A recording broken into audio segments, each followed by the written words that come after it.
Hey everybody, today I have something really interesting to share with you guys, and I think it will change what you think of and what you view Gameloft as, or maybe just your overall attitude of Gameloft. Obviously, Modern Combat Versus was globally launched a few days ago, and there are a ton of mixed reactions.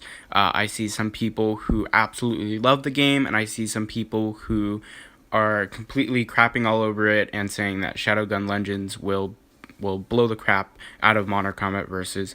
Now today I'm not talking about those two games specifically, and I'm not here to talk about Madfinger Games or Gameloft as two separate companies. I just want to talk about Gameloft and Vivendi. If you know, Vivendi was the people or the company that bought out Gameloft. I believe it was around a year or two ago, and it's really changed Gameloft ever since. But when you think of Gameloft, right, most of you guys probably think of a money-hungry, greedy corporation that just either wants your paycheck or your mom's credit card. And today I'm going to prove you guys that that's not the case. Now, one physical example I'm going to give you is Modern Combat Versus.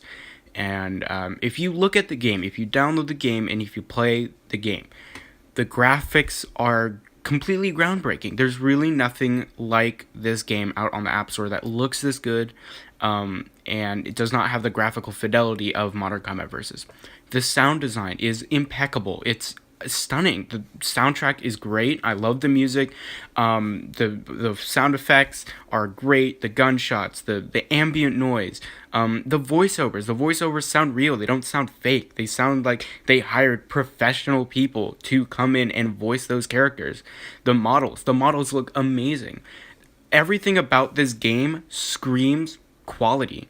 Yet when you see that this game has 3 currencies, a Clash Royale crate system, and other types of things like that you see in, as a sort of cliche when you talk about mobile gaming, something's holding Gameloft back. You know that it's not really them who's made those decisions, and I'm here to tell you that that is the case. Now this is not 100%. It's not 100% that Gameloft doesn't want to do this. I'm gonna explain why after I tell you about what I've discovered here.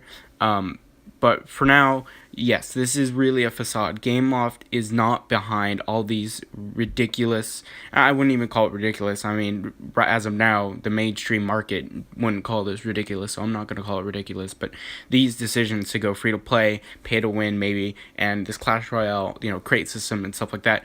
I'm not going to say that it's not Gameloft, but it certainly wasn't their 100% intent to do something like this, and I'm going to show you guys why. So you probably heard of Vivendi.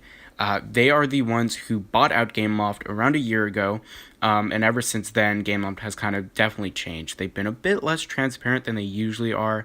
Whenever you ask them why they go free to play, most of the community managers will respond with there was a market shift and we had to adapt. And while there is definitely some truth to that, there's definitely more than the eye can see there. And I'm going to tell you guys why. But, if you hear the word Vivendi in Gameloft, you might hear like, oh yeah, Gameloft was working with Vivendi, or Gameloft was bought out by Vivendi only to gain more money and to make more stuff, to make more money.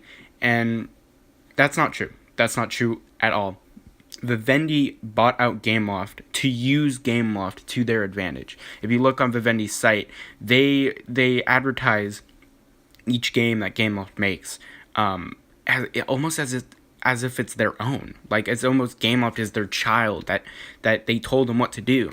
And I'm going to link both Vivendi's site and the site which I'm going to pull from Gameloft's press release that I'm going to show you guys in a second here. I'm going to put both those in the description down below. Go check them out. Go look at them. Just do some research for yourself. Poke around. See what you can find. And I don't know, maybe you can find something really interesting. But, again, a lot of the stereotype is that it's all Gameloft's fault, and it's all, they just wanted money, so they were able to be bought out by Vivendi, and bam, there you go, free to play, pay to win, money, money, money, money, money. And there's no truth to that. There really isn't. That's not what happened.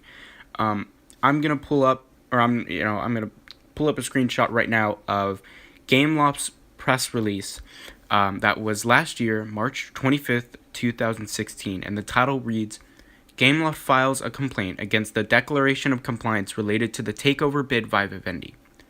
What does that mean? I'm going to put it into kind of layman's terms, or as how I perceive that. Gameloft didn't want this to happen. They did not want Vivendi to buy out their company. They did not. They filed complaints. They argued over it. They even went to the first president of the Court of Appeal of Paris for a request for a stay of execution of this clearance decision until the court has rendered the judgment on the merits. So Gameloft didn't want this. Gameloft did not want to make all their games ridiculously mainstream and all that sort of stuff. Now I will have to tell you, by this time of year right now, we're talking late 2017 right now, either one or two things was going to happen. Let's say if Vivendi did not buy out Gameloft. One or two things was going to happen. Number one, Gameloft was going to go bankrupt because there is a 90% piracy rate on Android. Literally, there are 90% of people who download a premium game did not pay for it. So either one of things is going to happen to Gameloft if Vivendi didn't buy out Gameloft. Number one is they were going to go bankrupt and Gameloft was going to cease to exist, and they would have just been childhood dreams and memories from people like me. Or number two, they would have gone full out, free to play, pay to win like they did now, because that's how the market was, and they had to adapt anyway. But obviously, when being bought out by Vivendi, things changed. They went less transparent, and they kind of went a bit silent as well until they kind of made all their games like free to play and pay to win and all that sort of stuff. So this article and what I'm telling you guys right now isn't necessarily to be like, oh hey, Gameloft is, they're not bad people, please love them, please play their Modern Combat versus, please don't complain at all. No. Please complain about the game. Tell them what you want to see in the game. Tell them what issues you have, because what I'm trying to show you is that they care. They really care. They did not want this to happen. But unfortunately, that's how the way the world works, is companies buy out other companies. The bigger fish gets the smaller fish, and they change it. And Vivendi here is now, I see the money-hungry corporate. I always knew that. I always knew they bought out, like, Ubisoft and other things. Basically, what they do is they take other companies, they buy them out, and then they share them like it's their own, like it's their, they're, like, making innovations and stuff. It's really stupid. I hate Vivendi. I think you guys could probably hear that now, but, yeah, this was... I just really wanted to share this with you guys, and I hope you guys can see Gameloft now in at least a better light. If nothing, instead of going to the Modern Combat vs. release trailer and slamming on your keyboard and hating on the game with absolute no, thought for what it actually is, don't do that. Give your criticism. All right, they will take it, and they will try and make something out of it. A lot of people are saying that this game is unfinished and stuff. Yes, it is unfinished, but they wanted to release it to make sure that everyone can now have the feedback, and now that everyone played the game can play the game, and to get feedback, to get those competitive players playing the game. And you're right, they're not done with the game. The game is still in development, but one of the most arguments, or the most points I've heard is that, well, so is Critical Ops. Critical Ops is also not in development, or not full released, and it's still in development. Then why did they release it on the App Store? If a small company can do that, can't a big company do that? I don't understand. But anyway, it's not about that. Right now, it's about Gameloft.